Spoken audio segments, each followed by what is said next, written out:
النهارده هنتكلم عن واحد من اكتر السارمز اثاره للجدل في عالم كمال الاجسام، وهو الاس 4 او الاندرين. في ناس كتير بتقول عن الاس 4 ان هو اقوى ماده للتنشيف، ويعتبر من افضل المواد اللي بتزود من صلابه العضلات او الماسل هاردنج افكت. بس في نفس الوقت في ناس بتقول ان اعراضه الجانبيه كارثيه. في الفيديو ده احنا هنتكلم عن الاس 4 بالتفصيل، هنعرف هو ايه بالظبط وازاي بيشتغل وايه فوائده اللي اثبتت في الابحاث العلميه، والاهم من كل ده ايه هي المخاطر اللي ممكن يعمل، وليه الشركه اللي اخترعته قررت ان هي توقف تطويره. فلو بتفكر ان انت تستخدم الاس 4 او مجرد عايز ان انت تفهم، فالفيديو ده ليك. وطبعا قبل ما نبدا عايز اكد ان الفيديوهات دي فيديوهات تعليميه، وانا ما بشجعش حد على استخدام اي مواد سواء كانت سارمز او غير سارمز. طيب خلينا نبدا من الاول خالص. الاس 4 او الاسم الكودي اللي هو جي تي اكس 007 هو مركب بينتمي لعائله السارمز. الهدف من تطوير السارمز ان هي تدينا الخصائص البنائيه بتاعه المواد التقليديه زي التستوستيرون مثلا، من غير الاعراض الجانبيه الذكوريه او الاندروجينيك سايد افكتس زي مشاكل البروستاتا والصلع وحبوب الشباب وهكذا. شركه جي تي اكس المطور الاساسي للماده دي كانت شغاله عليه في الاصل كمركب علاجي اصلا، علاج امراض بقى زي ضمور العضلات وهشاشه العظام. يعني الهدف الاساسي منه هو هدف طبي بحت. لكن بالرغم ان الهدف الاساسي كان هدف طبي بحت، لكن الاس 4 ما حصلش على اي موافقه هيئه تنظيميه زي الاف دي اي مثلا للاستخدام البشري. فحاليا هو مصنف قانونيا انها ماده كيميائيه للبحث العلمي، ومش مصرح بيه ولا كدواء ولا كمكمل غذائي. طب ازاي الاس 4 بيشتغل؟ كلمه السر كلها في كلمه انتقائيه. يعني خلينا مثلا ناخد ماده التستوستيرون. لما بتيجي تاخد ماده زي التستوستيرون مثلا، بترتبط بكل المستقبلات الاندروجينيه في جسمك بشكل عشوائي: العضلات، العظم، البروستاتا، الجلد، بصيلات الشعر، كل حاجه في الجسم تقريبا. الاس 4 بقى مختلف شويه، هو بيرتبط بنفس المستقبلات دي لكن تاثيره بيختلف من نسيج للتاني. وقبل ما اخش في الحته دي عايز اكون واضح جدا: اغلب البيانات اللي معانا ان لم تكن كلها عن فاعليه ماده الاس 4 هي اتعملت على فئران تجارب وليس بشر. في دراسه اتعملت عن الاس 4 في مجله انتكرونولوجي، الباحثين جابوا فئران ونزعوا منهم الخصيه، خصوهم يعني عشان يوقفوا انتاج التستوستيرون الطبيعي عندهم، وده طبعا سبب مشاكل في العضلات وفي العظم وهكذا. بس لما ادوا بقى للفئران دي الاس 4 لاحظوا نتائج كويسه جدا. لاحظوا ان الاس 4 قدر يرجع الحجم العضلي وقوه العضلات لمعدلاتها الطبيعيه تقريبا، زيه زي الدي اتش تي بالظبط اللي هو يصنف اقوى هرمون اندروجيني داخل الجسم. والاغرب انه زود كثافه معادن العظام كمان، البون مينرال دنسيتي، بنسبه اكبر من الدي اتش تي نفسها. وده غالبا لانه بيشتغل على مستقبلات الاندروجينيه في العظم بشكل مباشر من غير ما يتحول للاستروجين، لان هو ما بيحصلوش اروماتيزيشن. طبعا احنا عارفين من الفيديوهات القديمه ان الاستروجين هو مفيد جدا ومهم جدا لكثافه العظام. ولكن على النقيض بقى الناحيه الثانيه، وهنا بتظهر الانتقائيه بتاعت الاس 4، انه في نفس الدراسه الدي اتش تي سبب تضخم في البروستاتا بنسبه 200%، ولكن في المقابل الاس 4 رجع حجم البروستاتا لتقريبا 16% بس من الحجم الطبيعي. الكلام ده معناه ايه؟ معناه ان الماده دي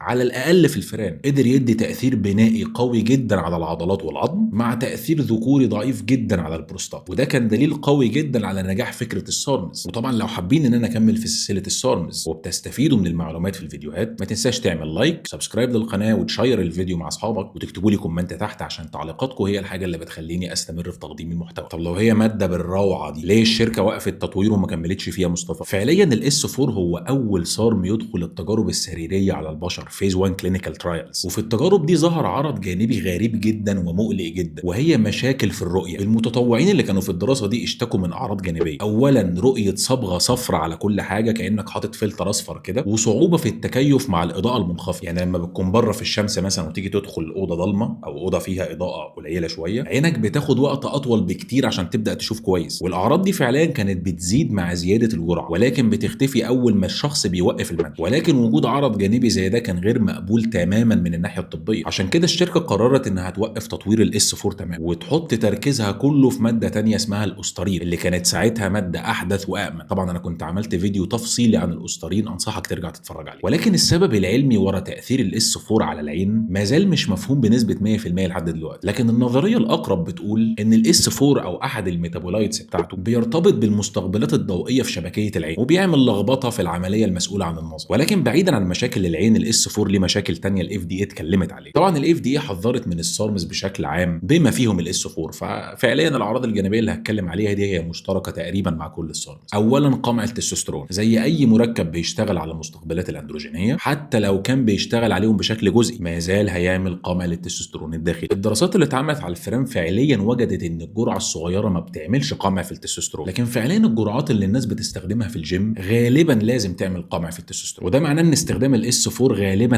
هيحتاج منك انك تعمل بي سي تي او بوست سايكل ثيرابي. لو حابين ان نعمل فيديو تفصيلي عن البوست سايكل ثيرابي وايه هي المواد والفيتامينات اللي المفروض تاخدها، اكتبوا لي كومنت تحت. من المشاكل الاخرى اللي بتحصل من استخدام الاس 4 هي مشاكل في القلب والكبد. في اكتر من تقرير ربط استخدام السارمز وبالاخص الاس 4 بحالات فشل كبدي حاد استدعت الدخول للمستشفى، ولكن ده بيحصل من اي ماده بتتاخد عن طريق الفم. طب بعيدا عن العلم، هي الناس بتستخدم الماده دي ازاي في الجيم؟ قبل ما ادخل في الحته دي مهم قوي ان اكد ان الكلام الجاي ده مجرد نقل للتجارب المنتشره في الجيم، مش نصيحه طبيه. جرعات الاس 4 بتبدا من حوالي 25 مللي جرام في اليوم وبتوصل لحد 50 مللي جرام. الناس بتقول ان 50 مللي جرام بيبداوا يشوفوا نتائج كويسه جدا من الماده، والمده المتوسطه لاستخدام الاس 4 بتتراوح من اول 6 اسابيع لحد 12 اسبوع. وانا لا انصح اي حد انه يزود مده استخدام الاس 4 عن 12 اسبوع، سواء في زياده القوه او زياده حجم العضلات او حرق الدهون، لان اغلب الناس بتستخدم الاس 4 عشان تحرق دهون، بالرغم ان هو ملوش علاقه بحرق الدهون، لكن استخدامه بشكل ما بيساعد على نزول نسبه الدهون طبعا وانت عامل عجز في السعرات الحراريه. ويمكن احد اهم مميزاته اللي الناس بتستخدمه عشانها ان هو بيحافظ على الحجم العضلي وانت عامل عجز في السعرات الحراريه. ولكن بسبب ان اغلب الناس شايفين ان الاس 4 هو اضعف من سارمز ثانيه كتير، فبيعملوا له ستاكينج او بيستخدموه مع سارمز ثانيه. اغلب الناس اللي بيستخدموه للضخامه العضليه او القوه بيحطوا الاس 4 مع ال جي دي 4033. اما اللي بيحبوا يستخدموه مع التنشيف، ودول ما اكثرهم، بيستخدموا الاس 4 مع الكاردارين، اللي انا كنت عملت عنه فيديو تفصيلي شرحت كل حاجه عن الكاردارين، تهدر على انصحك ترجع تتفرج عليه. ولكن طبعا فكره الستاكينج او انك تاخد اكتر من ماده في نفس الوقت طبعا بيزود من المخاطر. وعلميا حتى لو احنا عارفين تاثير كل ماده لوحدها، فلحد دلوقتي مفيش اي دليل علمي يقول لك لما تحط الماده دي على الماده دي تاثيرهم داخل الجسم بيبقى عامل ازاي. طب هل في طريقه نعملها تقلل من المخاطر دي شويه؟ يعني مثلا لو مسكنا مشكله العيون، للاسف مفيش اي طريقه ممكن تعملها تقلل من المشاكل اللي ممكن تحصل للعين. مفيش اي مكمل او دواء مثبت علميا ممكن يقلل من المشكلات. الطريقه الوحيده المؤكده ان انت عشان تحل مشكله النظر لازم توقف الاس 4 فورا. بالنسبه لقمع التستوستيرون للاسف هتحتاج تعمل بي سي تي بعد ما تخلص سايكل الاس 4. طبعا البي سي تي بتكون معتمده بشكل اساسي على مواد زي النولفاديكس او الكلوميد. طبعا المشاكل الاخرى الخاصه مثلا بالكبد انصحك ان انت تستخدم ماده زي الان اسيتايل سيستين والتابك. ولصحه القلب طبعا لازم تكون بتستخدم حاجه زي الاوميجا 3 والكو انزيم كيو 10. في النهايه القرار هو قرارك، لكن دوري هنا هو ان اقدم لك الحقائق العلميه كامله. الاس 4 هو مركب بحثي ما توافقش عليه للاستخدام على البشر، واستخدامه ممكن يعمل مخاطر فعليه. هل زياده الحجم العضلي او خساره الدهون تستاهل ان انت تحطها قدام مشاكل في النظر او مشاكل في الكبد او في القلب؟ انت الوحيد اللي تقدر تجاوب على السؤال ده. ولكن في حاله ان انت قررت ان انت تستخدم الاس 4 وحابب ان انت تعمل له ستاكينج مع مواد تانية، خصوصا لو هدفك الاساسي هو زياده الحجم العضلي، ففي ماده من اكتر المواد الفعاله في زياده الحجم العضلي اللي بيقال انها بتعدل الجينات، لانها بتشتغل كمايوستاتين انهبيتور او بتقلل من المايوستاتين اللي بيقمع من زياده الحجم العضلي. الماده دي هي اسمها واي كي 11. الواي كي 11 من اقوى المواد اللي ممكن تستخدمها عشان تزود الحجم العضلي. طبعا انا كنت عملت فيديو تفصيلي عن الواي كي 11 بالجرعات، ازاي بيشتغل، ازاي ان انت تقلل من المخاطر وانت بتستخدمه. انصحك ترجع تتفرج على فيديو الواي كي 11. بس كده، ده الموضوع اللي كنت حابب اتكلم فيه. شكرا ليكم يا شباب، والسلام عليكم ورحمه الله وبركاته.